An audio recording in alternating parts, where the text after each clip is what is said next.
അപ്പം ജാതക ഫലങ്ങളെ മാറ്റിമറിക്കാൻ കഴിയുന്നത് എന്താണ് എന്ന് ചോദിച്ചാൽ അതിന് ഒന്ന് മാത്രമേ ഉത്തരമുള്ളൂ. നമസ്കാരം. കൈപ്പേശ്ശേരി ഗോവിന്ദൻപുരി.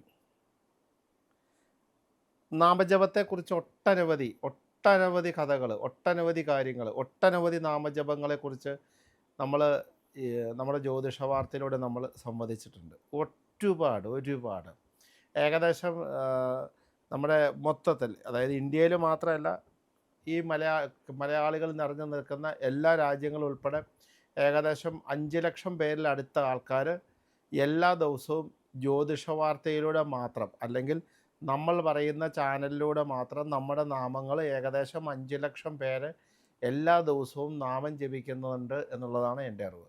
മിനിമം 5 ലക്ഷം പേര് ഒരു ദിവസം നാമം ജപിക്കുന്നുണ്ട്. കാരണം എന്തുകൊണ്ടാണെന്ന് വെച്ചാൽ നമ്മുടെ നാമങ്ങളെ കൃത്യമായി ഫോളോ ചെയ്യുന്ന ഏകദേശം ഒരു 5 ലക്ഷം പേരിൽ കൂടുതൽ ആൾക്കാരുണ്ട്.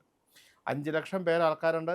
അവരുടെ വിവിധപരമാക്കുന്ന ഗുണങ്ങളെക്കുറിച്ചും നമ്മളുമായിട്ട് പേഴ്സണലി പല ആൾക്കാരും പറഞ്ഞിട്ടുമുണ്ട്.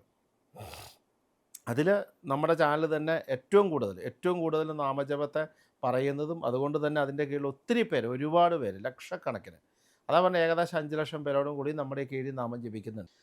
അപ്പോഴും നമ്മൾ നാമജപത്തെക്കുറിച്ച് വീണ്ടും പറയുന്നത് എന്താണെന്ന് വെച്ച് കഴിഞ്ഞാൽ, ആ നാമജപം കൊണ്ട് ജപിക്കാൻ പോകുന്ന ഒരു ഒരു എന്താ പറയുക, നന്മ. ശരിക്കും നമ്മുടെ ജാതകത്തിലാണെങ്കിലും 12 രാശിയിലായിട്ട് നവഗ്രഹങ്ങൾ ഇങ്ങനെ വിന്യസിച്ച് നിൽക്കുമ്പോൾ, ആ 12 രാശിയുടെ ലഗ്നം കൊണ്ടൊരു ഫലമാണെങ്കിൽ 2-ാം ഭാവം കൊണ്ടൊരു ഫലം, 3-ാം ഭാവം കൊണ്ടൊരു ഫലം, 4-ാം ഭാവം കൊണ്ടൊരു ഫലം, 5 കൊണ്ട് പറയും, 6, 7, 8, അങ്ങനെ 12 ഭാവമാണ്. ആ 12 ഭാവങ്ങളിൽ നിൽക്കുന്ന ഗ്രഹങ്ങളുടെ ഗുണദോഷങ്ങൾ അനുസരിച്ചാണ് ഒരു വ്യക്തിയുടെ ജീവിത നിലവാരത്തെ ഉയർത്തുന്നതും ഒരു വ്യക്തിയുടെ ജീവിതത്തെ ദോഷങ്ങൾ കൊണ്ട് ദുരിതത്തിലേക്കാക്കി തീർക്കുന്നതും ജാതക ഫലം തന്നെയാണ്. ശരിക്കും ഒരേ നക്ഷത്രക്കാരാണ് ഒരു ഫലമാണെന്ന് പല അല്പമായി നിൽക്കുന്ന ജ്യോതിഷ വിശ്വാസങ്ങൾക്ക് അപ്പുറമാണ് ജ്യോതിഷം. അതൊന്നും ഒരു നാളാണ് ഇങ്ങനെയാണ്. ചില ആൾക്കാരൊക്കെ പറയാം, എന്നോട് പറയും, തിരുമേനി ഭരണി നാളാണ്, കാരണം മോൾക്ക് 20 വയസ്സ് കഴിഞ്ഞാൽ കല്യാണം കഴിഞ്ഞാൽ 30 വയസ്സ് നടക്കുള്ളൂ, എന്താ അതങ്ങനെ പറഞ്ഞത്? അല്ല, തൊട്ടടുത്ത് അങ്ങനെ നടന്നു. തൊട്ടടുത്ത ഭരണി നക്ഷത്രക്കാരെ പോലെ അല്ല ഈ ഭരണി. നക്ഷത്രത്തിൻ്റെ ഫലങ്ങൾ എന്ന് പറയുന്നത് ഒരേ ജീവിതാനുഭവങ്ങളല്ല, ജാതക ഫലമാണ്. അപ്പം ജാതകത്തിൽ വരുന്ന നന്മയായി നിൽക്കുന്ന ഫലങ്ങൾ, ജാതകത്തിൽ വരുന്ന ഓരോ ഗ്രഹങ്ങൾ വിന്യസിച്ചിരിക്കുന്ന ഗ്രഹനിലയുടെ ഫലമായിട്ടാണ് ഒരാൾക്ക് ജാതക ഫലം നന്മയാകുന്നതും തിന്മയായി മാറുന്നത്. അപ്പം ജാതക ഫലങ്ങളെ മാറ്റിമറിക്കാൻ കഴിയുന്നത് എന്താണ് എന്ന് ചോദിച്ചാൽ അതിന് ഒന്ന് മാത്രമേ ഉത്തരമുള്ളൂ. അതിന് നാമജപം മാത്രമേ ഉത്തരവുള്ളൂ. ഏറ്റവും ശക്തമായി നിൽക്കുന്ന നാമജപം കൊണ്ട് മാത്രമാണ് ജാതകദോഷങ്ങളെ നമുക്ക് മാറ്റാൻ പറ്റുകയുള്ളൂ. അതിപ്പം ശരിക്കും പറഞ്ഞാൽ കൂടുതലും ശൈവത്തിലും വൈഷ്ണവത്തിലും പെടുന്ന ഗ്രഹയോഗങ്ങളാണ് കൂടുതലായിട്ട് നവഗ്രഹങ്ങളിൽ കാണപ്പെടുന്നത്. അപ്പോൾ പ്രാർത്ഥനാ രീതി അങ്ങനെയൊക്കെ തന്നെയായിട്ട് വരും. എന്ന് വെച്ചാൽ ശുക്രന് ദേവിയുടെ സാന്നിധ്യമൊക്കെ പറയുന്നുണ്ട്, ചന്ദ്രന് ദേവിയുടെ സാന്നിധ്യം പറയുന്നുണ്ട്. അത് സത്യമാണ്. എങ്കിൽ പോലും ഈ ശൈവ വൈഷ്ണവ ശക്ത എന്ന് പറയുന്ന 3 സമ്പ്രദായത്തിൽ പെടുന്ന നവഗ്രഹങ്ങൾ സാന്നിധ്യങ്ങളും മാത്രമേ ഉള്ളൂ. നാമജപാദികളും അതേപോലെ കൃത്യമായി ജപിച്ച് കഴിയുമ്പോൾ ആ നാമജപാദികൾ കൊണ്ട് കിട്ടുന്ന ഫലം നമ്മുടെ ജാതകദോഷങ്ങളെ നമ്മൾക്ക് മാറ്റുന്നു. ആ നാമജപാദികൾ കൊണ്ട് കിട്ടുന്ന ഫലം നമ്മുടെ സ്വഭാവത്തെ മാറ്റുന്നു. നാമജപാദികൾ കൊണ്ട് കിട്ടുന്ന ഫലം നമുക്ക് പൂർണ്ണ സംരക്ഷണം നൽകി കവചം പോലെയാക്കുന്നു. നല്ല നാമജപം കൊണ്ട് കിട്ടുന്ന ഫലം നല്ല വിദ്യയെ, നല്ല ഓർമ്മയുണ്ടാക്കുന്നു. നാമജപം കൊണ്ട് കിട്ടുന്ന ഫലത്തെ നല്ല ശ്രേയസിനെയും നല്ല ഭാഗ്യത്തെയും ഉണ്ടാകുന്നു. നന്നായി നാമജപം ജപിച്ച് നമുക്ക് കിട്ടുന്ന ഫലം പൂർണ്ണ സുഖാനുഭൂതിയിലേക്ക് ലഭിക്കുന്നു. എനിക്ക് എൻ്റെ മുമ്പിൽ ലക്ഷക്കണക്കിന് ഉദാഹരണങ്ങൾ പറയാൻ സാധിക്കുന്നുണ്ട്. ഏറ്റവും കൂടുതലായിട്ട് ഞാനിപ്പോൾ കണ്ടുവന്നിരിക്കുന്നത്, പല പെൺകുട്ടികളുടെ അമ്മമാർ എന്നോട് സംവദിക്കാറുണ്ട്, തിരുമേനി നമ്മൾ പറയുന്നതിനേക്കാൾ കൂടുതൽ കൂട്ടുകാർ പറയുന്നതാണ്. കുട്ടിയുടെ പ്രായം +1, +2, ഡിഗ്രി ഫസ്റ്റ് ഇയർ അത്രയൊക്കെ ഉള്ളൂ. അത് അല്ലെങ്കിൽ പിന്നെ കല്യാണം കഴിഞ്ഞൊരു 5 വർഷം കഴിഞ്ഞ കുട്ടികൾ, ഇവർ രണ്ടും ഒരേ സ്വഭാവം ഞാൻ കണ്ടിട്ട് അവരാൾക്കാർ പറഞ്ഞു. ഒരു കുട്ടിയൊക്കെ ഉണ്ടായാലും 3-4 വയസ്സൊക്കെ 5 വയസ്സ് കുട്ടിക്കായി കഴിയുമ്പോഴും ഇതുപോലെയൊക്കെ തന്നെ നമ്മൾ പറയുന്നതിനേക്കാൾ കൂടുതൽ കൂട്ടുകാർ പറയുക. നമ്മൾ പറയുന്ന കഥകൾ അവർക്ക് ദേഷ്യമാവുക. ഇപ്പം നമ്മൾ അങ്ങനെ ചെയ്യരുതെന്ന് പറഞ്ഞാൽ ഞങ്ങളോട് ദേഷ്യമാവുക. അതുപോലെ തന്നെ ഒരു കാരണവുമില്ലാതെ ശകാരിക്കുക, കുടുംബത്ത് വഴക്കുണ്ടാക്കുക, അങ്ങനെയുള്ള പ്രവർത്തനങ്ങൾ ഉണ്ടാക്കുക.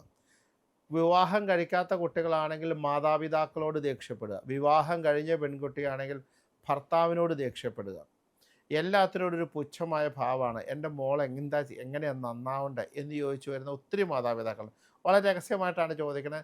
പറയാൻ നാണാവും എന്നൊക്കെ പറഞ്ഞ് നമ്മുടെ അടുത്ത് വരും. നമ്മൾ ഈ കുട്ടിയെ അമ്പലത്തിൽ വിടാൻ ശ്രമിച്ചാൽ ഈ കുട്ടിക്ക് അമ്പലത്തിൽ പോകാൻ പറ്റില്ല. അമ്പലത്തിൽ പോകണമെന്നില്ല. വിശ്വാസിയാണെങ്കിൽ പോലും അമ്പലത്തിൽ എത്തിച്ചേരാൻ പറ്റാത്ത ദുരിതങ്ങൾ വന്നുകൊണ്ടിരിക്കും. ഇനി പലതും വിശ്വാസികളെ തന്നെ ആകില്ല. ഇനി വിശ്വാസികളാണെങ്കിൽ അവർ അമ്പലത്തിലൊക്കെ കൃത്യമായിട്ട് പോകും, തിരുമേനി അമ്പലത്തിലൊക്കെ പോകും, പക്ഷെ ചെയ്യണത് മുഴുവൻ കുരുത്തക്കേടായിരിക്കും, തോന്നിവാസങ്ങളായിരിക്കും. അപ്പോൾ അവർ നമ്മളെ അടുത്ത് അവർ വന്ന് സംസാരിച്ച് കഴിയുമ്പോൾ, അല്ലെങ്കിൽ അവരോട് നമ്മൾ സംസാരിച്ച് കഴിയുമ്പോൾ അവർ വിശ്വാസികളാണ്, ദൈവവിശ്വാസികളാണ്, നമ്മൾ എന്ത് പറഞ്ഞാലും കേൾക്കും. പക്ഷെ അവർക്ക് മനസ്സിലാകുന്നൊരു കാര്യം, ഇപ്പോൾ കലിയുഗത്തിൽ സോഷ്യൽ മീഡിയയുടെ ശക്തമായ സാന്നിധ്യം നിൽക്കുമ്പോൾ, സോഷ്യൽ മീഡിയയുടെ യുഗത്തിൽ ജീവിക്കുമ്പോൾ അവർക്ക് പ്രചോദനങ്ങൾ കിട്ടുന്ന വാക്കുകളെ അവർ കൂടുതൽ സ്നേഹിക്കുന്നു. അവരെ എന്താ പറയണേ, കള്ളത്തരത്തിലൂടെ കാണിക്കുന്ന ഈ അംഗവിക്ഷേപങ്ങളെ, കള്ളത്തരത്തിലൂടെ കാണിക്കുന്ന ഈ മനസ്സിൽ വിഷം വെച്ചിട്ട് തേനൂറുന്ന സംസാരങ്ങളെ സ്നേഹിക്കുന്നു. അങ്ങനെ കുടുംബ ബന്ധങ്ങൾ നശിക്കുന്നു. അങ്ങനെ നിരവധി കുടുംബങ്ങളെ, നിരവധി കുട്ടികൾ നാമം ജപിച്ച് തിരിച്ചു വന്നിട്ടുണ്ട്. കാരണം മനസ്സിൽ നമ്മൾ നടുന്നത്, മനസ്സുകൊണ്ട് നമ്മൾ നടുന്നത് നാളെ നമുക്ക് തിരിച്ച് ശക്തമായി നിൽക്കുന്ന ഉപദ്രവമായി മാറും, പാപമായി മാറും എന്നവർ തിരിച്ചറിയണമെങ്കിൽ അവർ ഈശ്വരനെ കണ്ടറിയണം, ഈശ്വരനെ തൊട്ടറിയണം, ഈശ്വരനെ പ്രാർത്ഥിച്ചറിയണം, ഈശ്വരൻ്റെ കൂടെ ഇരുന്ന് വസിച്ച് ഉപവസിച്ചറിയണം. ഇതറിയണമെങ്കിൽ നാമജപമാണ്. 5 മിനിറ്റ് പോലും ഭഗവാനെ മനസ്സിൽ ധ്യാനിച്ചുകൊണ്ട്, ആ ഭഗവത് സ്വരൂപത്തെ മനസ്സിൽ ധ്യാനിച്ചുകൊണ്ട്, ആ ഭഗവാനെ ഓർത്തുകൊണ്ട്, ആ ഭഗവാനെ മനസ്സിൽ പ്രതിഷ്ഠ കഴിച്ച് നാമം ജപിക്കുമ്പോൾ 5 മിനിറ്റ് ഭഗവാന്റെ പ്രതിഷ്ഠ നമ്മുടെ മനസ്സിൽ വന്നു കഴിയുമ്പോൾ തിന്മയിലേക്കുള്ള യാത്ര അവിടെ മാറും, നന്മയിലേക്ക് ഭഗവാൻ കടത്തും. ഭഗവാന്റെ സാന്നിധ്യം കുറയുമ്പോഴാണ് കൂട്ടുകെട്ടിൽ ചാടാൻ തുടങ്ങുന്നത്. ഭഗവാന്റെ സാന്നിധ്യം കൂടുമ്പോഴാണ് നാശം എവിടെയാണോ അവിടെ ചെന്ന് ചാടാൻ തുടങ്ങണേ. ഭഗവാന്റെ സാന്നിധ്യം എവിടെയാണോ അനാവശ്യമായ സൗഹൃദ വലയത്തിൽ ചെന്ന് ചാടണേ. അപ്പോൾ ഭഗവാന്റെ സാന്നിധ്യക്കുറവാണ്. ആ വ്യക്തി നശിച്ചാൽ ആ വ്യക്തി മാത്രമല്ല, ആ കുടുംബം, ആ കുടുംബാംഗങ്ങൾ, പരമ്പര മുഴുവൻ നശിക്കുകയാണ്. അപ്പോൾ അതുകൊണ്ട് നമുക്കിത് ആവശ്യമുള്ളതാണോ ആവശ്യമില്ലാത്തതാണോ എന്ന് ചിന്തിച്ച്, ആവശ്യമുള്ളതല്ല എങ്കിൽ ഭഗവാന്റെ സാന്നിധ്യം മനസ്സിൽ കുറഞ്ഞു എന്ന് അപ്പം തന്നെ ഉറപ്പിക്കുക. 2, ഒരുപാട് കുട്ടികൾ പഠിക്കാൻ മടിയാണ്, പഠിച്ചാൽ ഓർമ്മ കിട്ടുന്നില്ല, പഠിച്ചിട്ട് നന്നാകുന്നില്ല, പരീക്ഷയ്ക്ക് എഴുതാൻ പറ്റുന്നില്ല, എഴുതിയാൽ മാർക്ക് കിട്ടുന്നില്ല. ഇങ്ങനെ പറയുന്ന ആയിരക്കണക്കിന് കുട്ടികൾ നാമജപം കൊണ്ട് മാർക്ക് വാങ്ങിയിട്ടുണ്ട്. അപ്പോൾ വിചാരിക്കും നാമജപമാണോ, എന്നാൽ പിന്നെ സ്കൂളിൽ വിടണ്ടല്ലോ, നാമം ജപിച്ചാൽ പോരാന്ന്.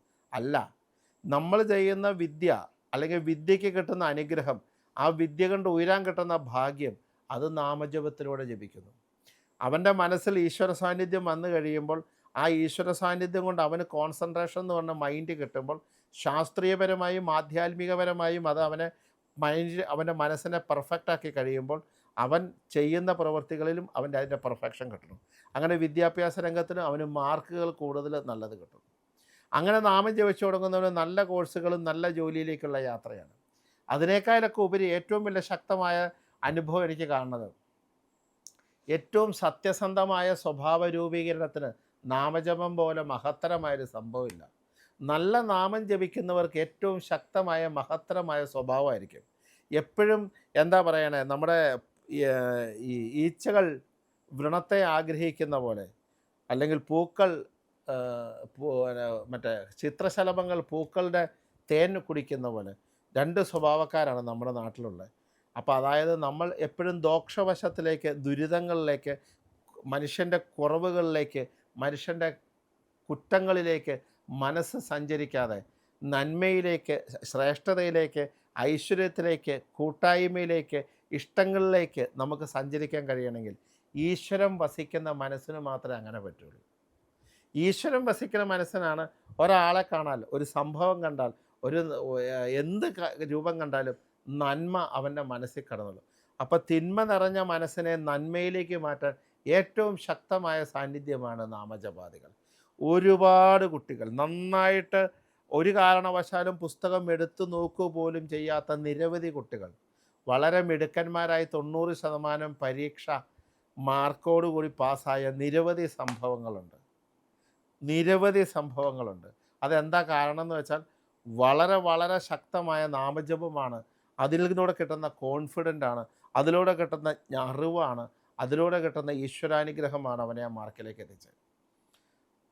വളരെ സന്തോഷകരമായ, എനിക്കിപ്പോൾ ഈ അടുത്തിടെ അറിയാവുന്നൊരു കാര്യം പറയാം. അടുത്തിടെ ഏകദേശം 10 വർഷം കല്യാണം കഴിച്ചിട്ട് 3-4 IVF ചെയ്തിട്ട് ഞാൻ അവരുടെ തൊട്ടടുത്തുള്ള ശ്രീകൃഷ്ണൻ്റെ അമ്പലത്തിൽ കുറേ ദിവസങ്ങൾ, ഏകദേശം പറഞ്ഞാൽ ഒരു 3 മാസം അടുപ്പിച്ച് തൊഴുതതിന് ശേഷം ബാക്കി ചർച്ച ചെയ്താൽ മതി എന്ന് പറഞ്ഞ് നാമജപാദികൾ പറഞ്ഞിട്ട് എൻ്റെ 10-65 ദിവസം കഴിഞ്ഞപ്പോഴത്തേക്കും നോർമലി ഗർഭിണിയായി പ്രസവിച്ച് 28 കഴിഞ്ഞു. ശരിക്കും ഇപ്പോൾ 28 കഴിഞ്ഞുള്ളൂ. ഇപ്പോൾ അടുത്ത കാലത്താണ് ഇതെല്ലാം. ഈ കുട്ടിക്ക് ഇപ്പോൾ 90 ദിവസം പോലും ആയിട്ടില്ല. ഈ അടുത്ത ദിവസം ഉണ്ടായ സംഭവം എവിടെ എന്താണെന്ന് എനിക്ക് പറയാൻ പറ്റില്ല. പക്ഷേ അത്രയ്ക്ക് ശക്തമാണ്. അവിടെയൊന്നും എൻ്റെ സാന്നിധ്യമല്ല. അവരോട് നാമം ജപിക്കാനൊരു ഉപദേശം മാത്രമേ ഞാൻ കൊടുത്തുള്ളൂ. ആരെ ജപിക്കണം ജാതകം നോക്കി എന്ന് പറഞ്ഞു കൊടുത്തിട്ടുണ്ട്. ഈ നമ്മൾ ജപിക്കാൻ പറയുന്ന പലരോടും നമ്മൾ ജപിക്കാൻ പറയുമ്പോൾ ചില ആൾക്കാർക്ക് നാമം ജപിക്കാൻ പറ്റാതെ വരുന്നുണ്ട്. അതുതന്നെ നമുക്ക് മനസ്സിലാക്കാം. അവരെ ഈശ്വരൻ ആഗ്രഹിക്കാതെ, ഈശ്വരൻ നല്ല ഭാവി ഉണ്ടെന്ന് ഈശ്വരന് ഗ്രഹിച്ചില്ല എങ്കിൽ, അതുകൊണ്ടാണ് അവർ നാമം ജപിക്കാൻ മുടങ്ങണേ. ആ നാമം ജപിച്ചാൽ നല്ല ഭാവിയിലേക്ക് എത്തും. അതുകൊണ്ടാണ് ഈശ്വരൻ മാറി നിൽക്കണേ. ആ ഈശ്വര സാന്നിധ്യത്തിൻ്റെ കുറവാണ് നാമജപാദികളും കാര്യങ്ങളും മുടങ്ങണേ. അതുകൊണ്ട് നാമജപം ഒരു കവചമാണ്. നാമജപം പൂർണ്ണ സംരക്ഷണമാണ്. നാമജപം സർവ്വ അഭീർത്തിയാണ്. നാമജപം തന്നെയാണ് വിദ്യയും, നാമജപം തന്നെയാണ് നമ്മുടെ തൊഴിലും, നാമജപം തന്നെയാണ് നമ്മുടെ ശ്രേയസ്സും, നാമജപം തന്നെയാണ് നമ്മുടെ ഗ്രഹപ്രാദോഷങ്ങളുടെ അവസാനവും. നാമജപത്തിലൂടെ, അത് ഏത് നാമം എന്നുള്ളതിനെക്കുറിച്ചല്ല ഞാൻ പറയണേ, നാമജപത്തിലൂടെ മാത്രമാണ് പൂർണ്ണമായ മോക്ഷം. നാമജപത്തിലൂടെയാണ് പൂർണ്ണമായ നന്മ. നാമജപത്തിലൂടെയാണ് പൂർണ്ണ ഐശ്വര്യം. എത്ര നാമം ഇപ്പം നിങ്ങൾ നോക്കിക്കോളൂ. ഇത് കഴിഞ്ഞ് നിങ്ങൾ ഇതിൻ്റെ കമൻറ്റ് വായിക്കുക. നാമം ജപിച്ച് ഒരുപാട് ഗുണങ്ങളുണ്ടായ നിരവധി ആൾക്കാർ ഇതിൻ്റെ താഴെ കമൻറ്റ് ചെയ്യും. കാരണം അത് ഭഗവാനോട് പറയും തോറും ഐശ്വര്യം കൂടുക. എനിക്ക് ഭഗവാന്റെ സഹായം കൊണ്ട് ഇന്നത് കിട്ടി എന്ന് പറഞ്ഞാൽ അതും ഒരു പ്രാർത്ഥനയാണ്. അതൊരു നാമജപ. അക്ഷരം നാസ്തി മന്ത്ര, നോക്കിക്കോളൂ. അത്രയ്ക്ക് കേമായ ഫലമാണ് നാമജപം. അപ്പോൾ അതുകൊണ്ട് ഞാൻ നാമജപത്തെക്കുറിച്ച് ഒന്നുകൂടി പറഞ്ഞത്, ആ നാമജപത്തിൻ്റെ ശക്തി ഒട്ടും ചോരാതെ, ആ നാമജപത്തിലൂടെ കിട്ടുന്ന പ്രാർത്ഥന ഒട്ടും ചോരാതെ നമ്മൾ ആ നാമജപത്തെ ആഞ്ഞു പിടിക്കുക. നമ്മുടെ ശരീരത്തുള്ള 6 ആധാര ചക്രങ്ങളും മൂലാധാരം തൊട്ടുള്ള 6 ആധാര ചക്രത്തെയും ഉദ്ദീപിപ്പിച്ച് പൂർണ്ണമായ ഈശ്വര ചൈതന്യം പറഞ്ഞ് പൂർണ്ണമായൊരു ഓറയിലൂടെ, നല്ല ശ്രേഷ്ഠമായ മനസ്സിലൂടെ, നല്ല ഐശ്വര്യസമ്പന്നമായ ജീവിതത്തിലേക്ക് നാമജപം കടത്തിക്കൊണ്ടുവന്നു. അതുകൊണ്ട് കലിയുഗത്തിലെ ഏറ്റവും വലിയ ഔഷധം എന്താണെന്ന് വെച്ചാൽ നാമജപം മാത്രമേ ഉള്ളൂ. കലിയുഗത്തിലെ ഏറ്റവും വലിയ രക്ഷ എന്താണെന്ന് വെച്ചാൽ നാമജപം മാത്രമേ ഉള്ളൂ. കലിയുഗത്തിലെ നമ്മളെ സംരക്ഷിക്കുന്ന എന്താണെന്ന് വെച്ചാൽ അത് നാമജപമേ ഉള്ളൂ. ആരുടെ നിന്നുള്ള ശക്തമായ നാമജപം, കൃത്യമായ നാമജപം, വൃത്തിയായിട്ടുള്ള നാമജപം, മനസ്സിരുത്തിയുള്ള നാമജപം. അതിന് ക്ഷേത്രങ്ങളാവാം, കുടുംബങ്ങളാവാം, എവിടെയായാലും ആ നാമജപത്തിന് പൂർണ്ണമായ സംരക്ഷണം നമുക്ക് കിട്ടിയിരിക്കും എന്നുള്ള യാതൊരു സംശയവുമില്ല. നമസ്കാരം. ഗോവിന്ദൻ.